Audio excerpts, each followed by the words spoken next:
convido o Eric Musarti. Ele vai apresentar, a apresentação dele é sobre capacitação relâmpago em Machine Learning com um projeto pessoal.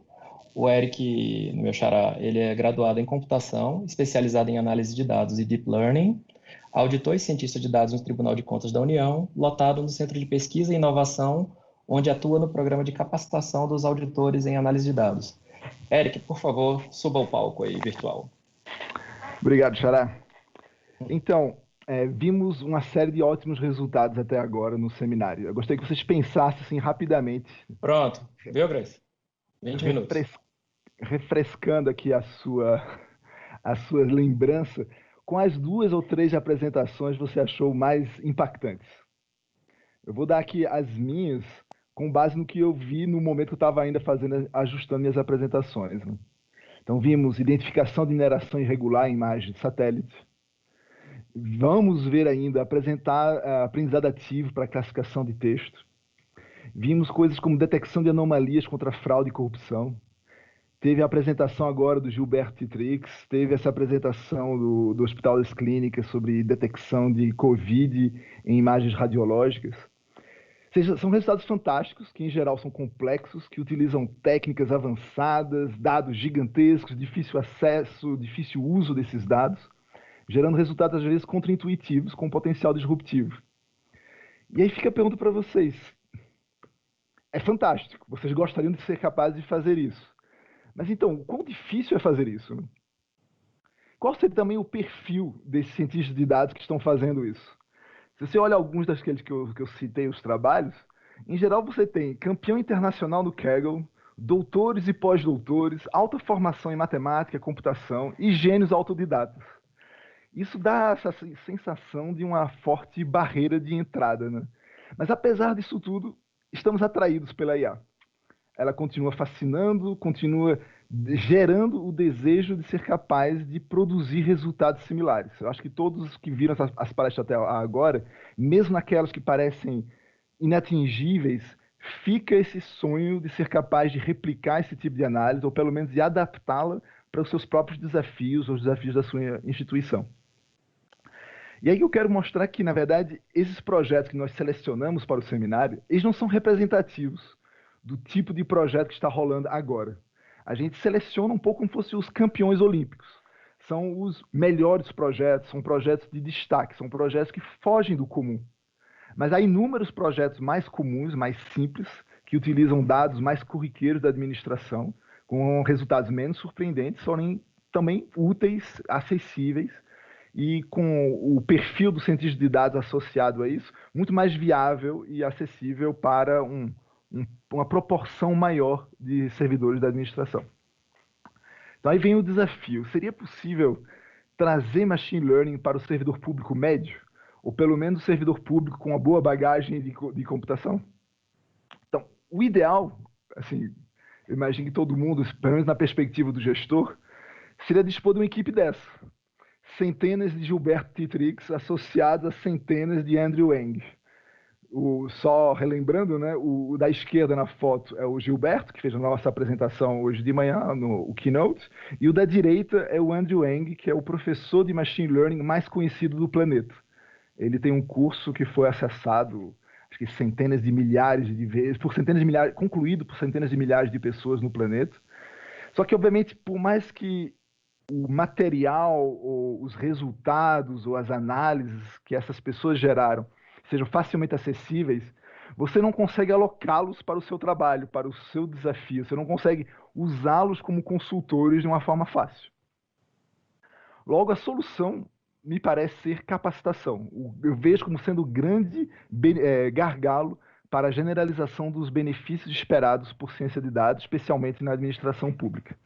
E aí vem a minha crença, baseada na experiência que eu vou descrever para vocês já em breve, de que, às vezes, um pequeno empurrãozinho é suficiente para transformar um desenvolvedor, especialista numa área tradicional de programação, em alguém capaz de aplicar ciência de dados e construção de modelos de machine learning em primeiros protótipos, e com isso dar partida daquele ciclo virtuoso de primeiros resultados levam a maior investimento da instituição para fazer crescer essa área dentro do órgão.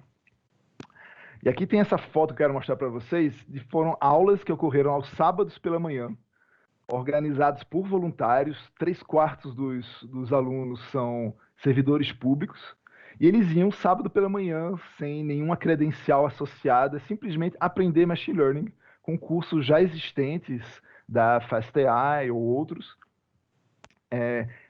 que, a meu ver, mostra essa sede de aprender. Ou seja, temos uma forte demanda, temos grandes oportunidades e temos uma sede de aprender. Ou seja, qual é o gargalo agora, né? Aqui é uma outra foto de o auditório do ISC lotado, com muitas pessoas para uma aula de NLP, essa. Então, vou descrever alguns dos resultados gerados pelo grupo de estudo, né? Ele é formado por voluntários, ele é gratuito, aberto a todos, ele é apoiado por diversos órgãos, mas sobretudo no TCU, o ISC e o Colab. Já realizamos mais 70 encontros presenciais em 2 anos de existência. Já tivemos mais de 120 participantes em uma única aula presencial. Temos 1.850 inscritos no Meetup, que é o primeiro canal de comunicação para agendamento de eventos e encontros desse grupo.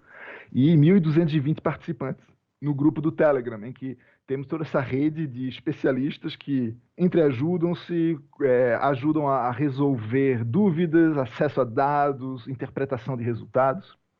E já oferecemos diversos cursos, tendo no total 314 concluintes certificados, 42 em Machine Learning, esse número aí de uns 150 em Deep Learning, 7 apenas em Advanced Deep Learning, 80 em NLP, que é processamento de linguagem natural, e 21 mais o 39 que estão em cursos agora, de aplicação de Machine Learning em projetos. Eu vou entrar mais um pouco em detalhes desse curso e da experiência que eu consegui extrair disso e dos resultados dos alunos para ter uma ideia de como empurrar a administração pública a uma adoção mais sistemática de Machine Learning. E no grupo de estudo, então, participamos de hackathons, os seus membros venceram vários hackathons, organizamos seminários,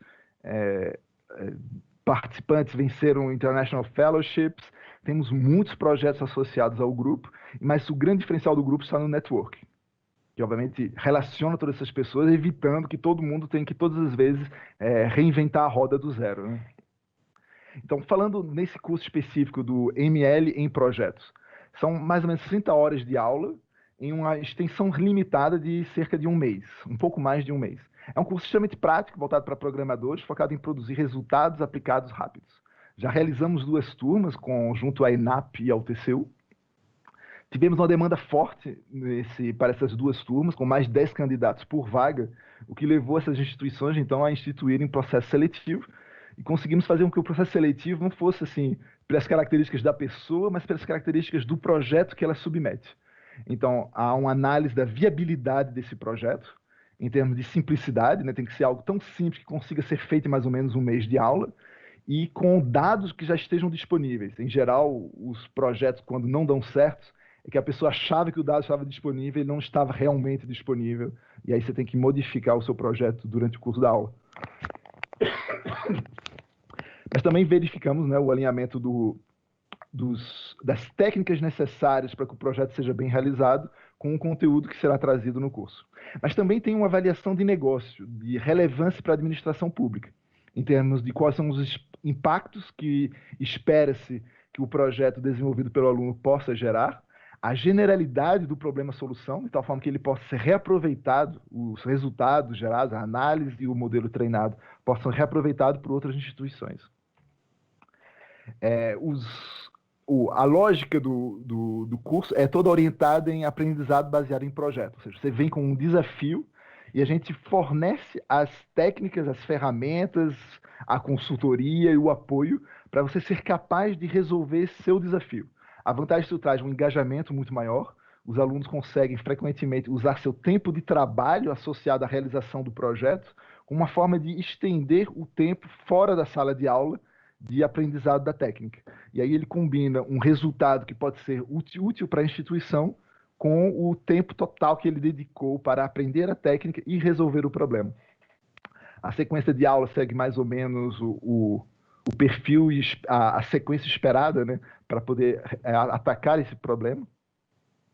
E os alunos são guiados no desenvolvimento desses modelos preditivos. Em geral, a gente se limita para as partes mais simples de machine learning, que seria aprendizado supervisionado, usando bibliotecas Python, Pandas, Scikit-learn, um ambiente Jupyter, uma rápida iteração experimental, como o Titrex falou, o grande diferencial entre uma equipe que funciona bem e uma equipe que não funciona tão bem é a velocidade de iterações experimentais.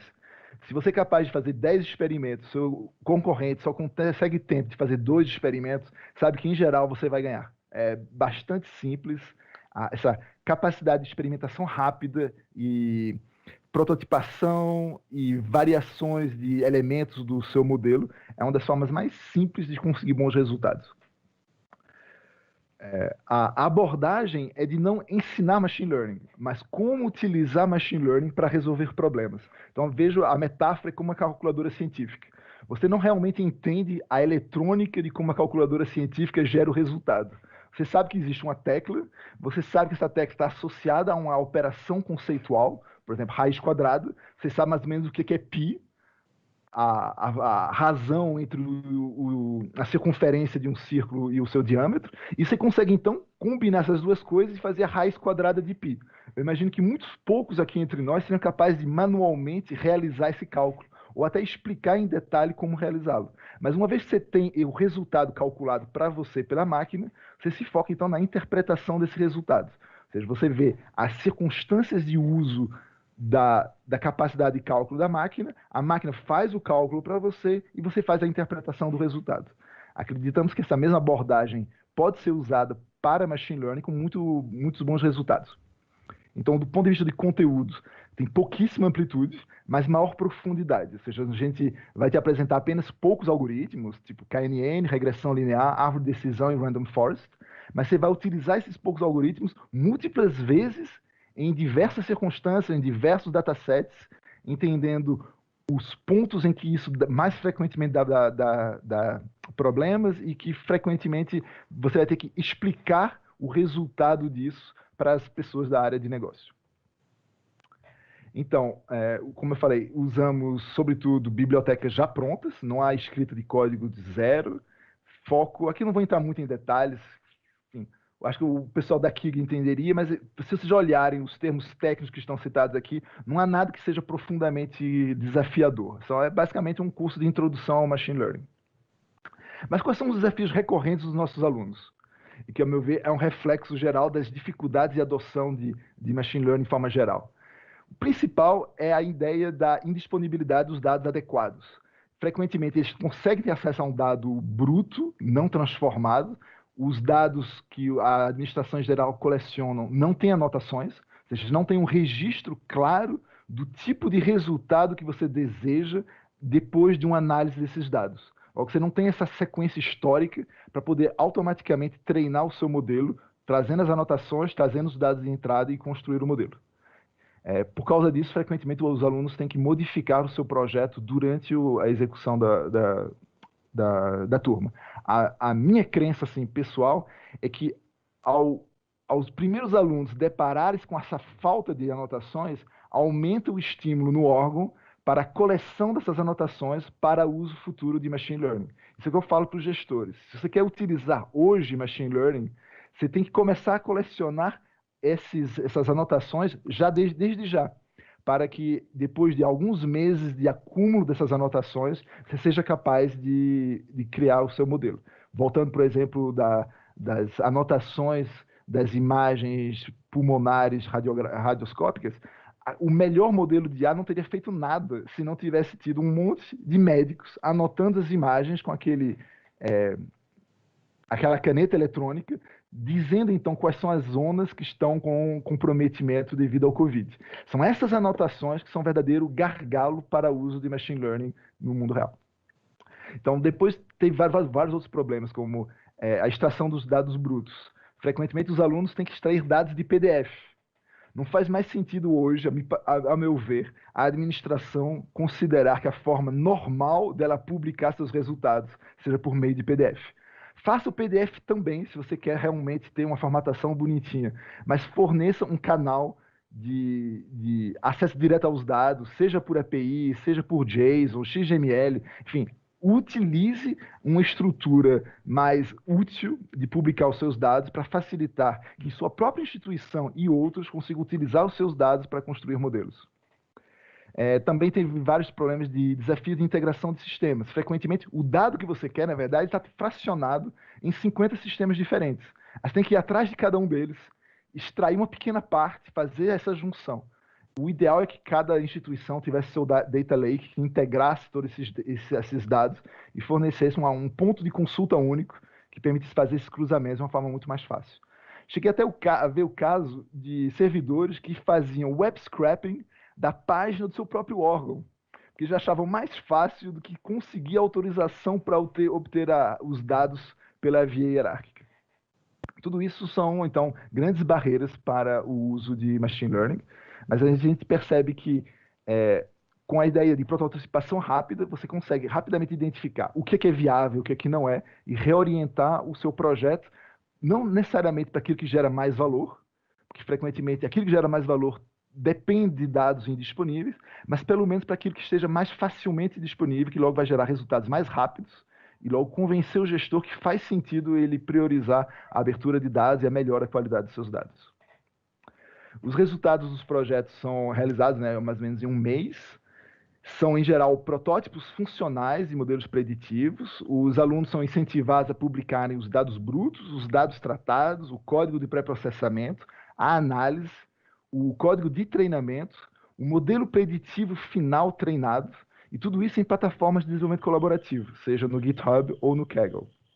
O Kaggle agora, vocês já tiveram uma ótima apresentação, né, por um dos seus campeões, então não preciso nem mais mencionar.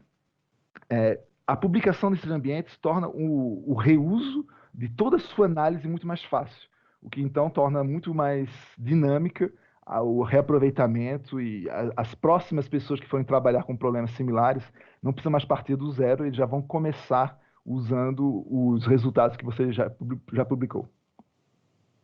E aqui tem uma lista de alguns dos projetos desenvolvidos na primeira turma que foi realizada na ENAP, e já foi concluído. Obviamente não vou poder ler todos, mas só para vocês verem que várias coisas não são triviais. Por exemplo, teve um colega do Ministério da Cidadania que trabalhava sobre análise de concessão de auxílio emergencial. Vimos um exemplo de análise e auditoria sobre isso. O aluno, ele tinha acesso aos dados brutos que o próprio Ministério usava, e ele tentava fazer detecção de anomalias e possíveis indícios de fraude. Há um outro que eu destacaria aqui no final, identificação de candidatos promissores em eleições. O resultado desse trabalho me surpreendeu. Foi um trabalho relativamente simples, ele pegou dados do TSE, apenas dados cadastrais dos candidatos na última eleição para deputado federal, e ele pegou então, o resultado, se ele foi eleito ou não foi eleito, e esse foi o target, aquilo que estava tentando ser previsto. E ele pegou os dados cadastrais que o TSE já tem sobre todos os candidatos no momento do registro da sua candidatura. E ele conseguia prever, apenas com esses dados cadastrais, com algo como 80% de acurácia, se aquele candidato seria ou não eleito. Aí, inicialmente, eu fiquei muito surpreso. Fugia da minha área de expertise, eu não achava que fosse possível ter uma acurácia tão alta usando só essas informações. Mas aí depois, com colegas da área de ciência política, eles me disseram que é mais ou menos essa ordem de grandeza. O que eu achei interessante é que era um não especialista que conseguia gerar um resultado bastante válido e útil com dados brutos disponíveis publicamente.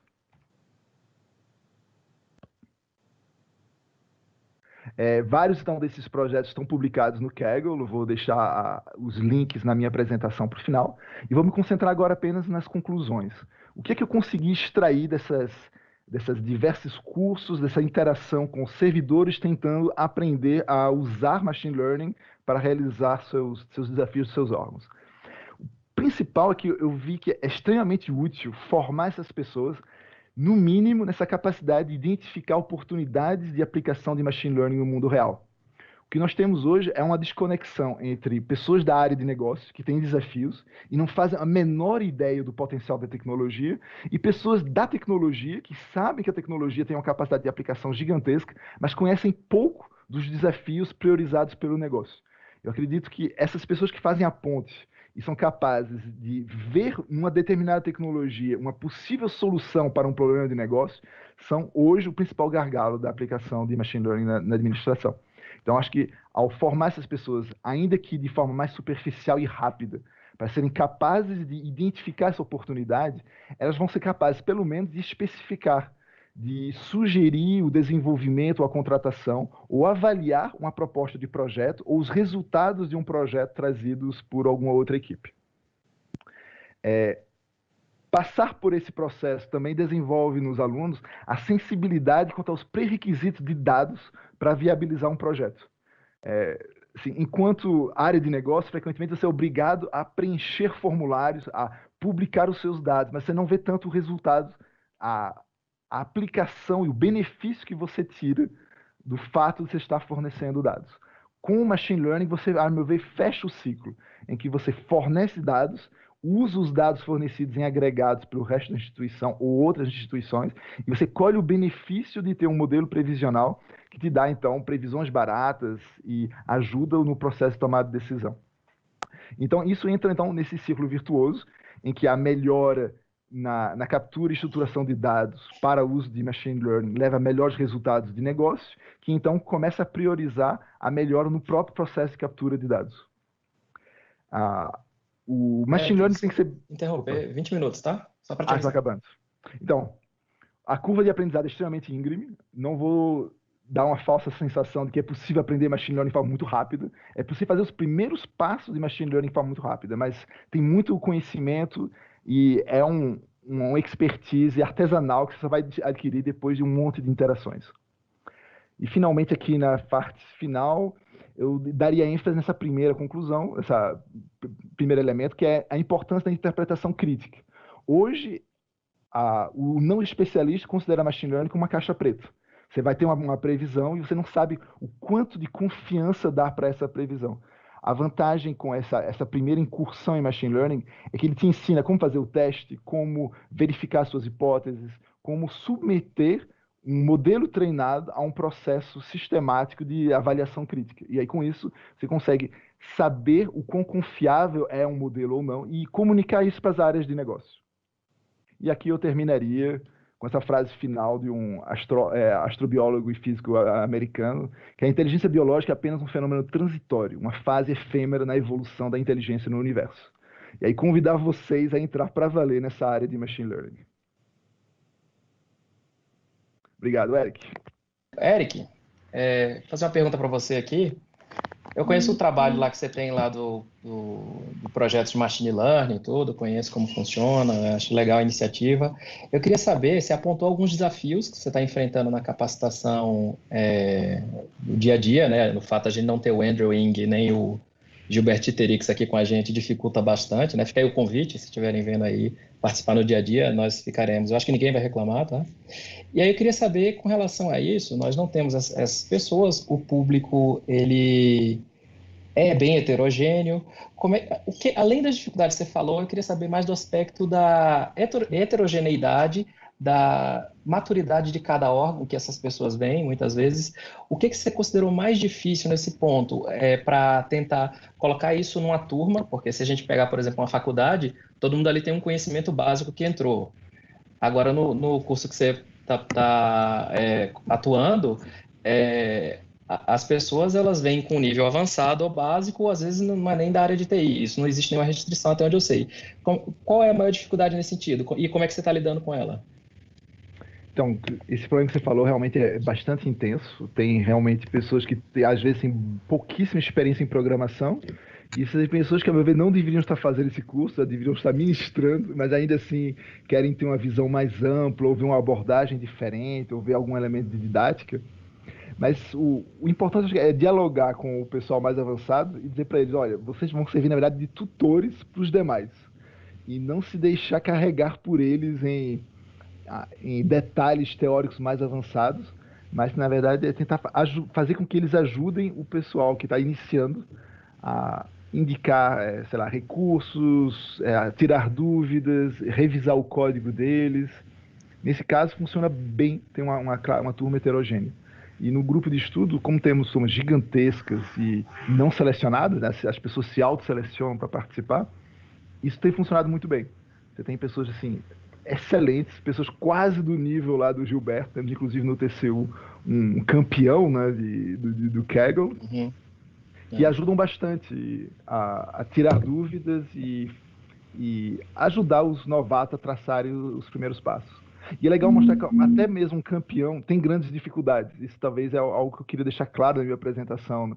Não é porque a gente vê o resultado final, que parece linear, claro e óbvio, que provavelmente a pessoa que desenvolveu esse trabalho, ela penou muito, ela bateu contra a cabeça em várias paredes até encontrar uma forma de fazer funcionar que não era nem um pouco evidente no início. Acho que aquela máxima, quem vê sucesso não vê o sofrimento, né? Então, assim, a gente vê o Titerix lá, feliz, tudo, mas ele ralou ali várias noites. Eu até até na conversa com ele, eu falei, pô, achei que o problema era só meu, era comigo, mas na verdade é uma coisa mais ampla, isso é legal dele compartilhar, você compartilhar também, porque é uma coisa que ajuda, principalmente quando a gente está passando dificuldade, né? E aí você saber que aquilo é uma coisa comum que você vai conseguir superar em tese, né? É, Eric, vou voltar uma pergunta aqui a você. Uma pessoa lá perguntou no YouTube, talvez você conheça, Edan Sandes. Ele perguntou aqui se você avaliou a possibilidade de utilizar ferramentas de AutoML no curso lá de Machine Learning. Então, sem dúvida, esse curso, do jeito como está imaginado agora, ele é muito mais para você ter uma inserção e entender os conceitos, entender os limites. Aí, nesse caso, você utilizar algoritmos mais simples, eu acho que traz essa vantagem de você conseguir entender exatamente aonde eles falham, quais são seus pontos fortes, etc.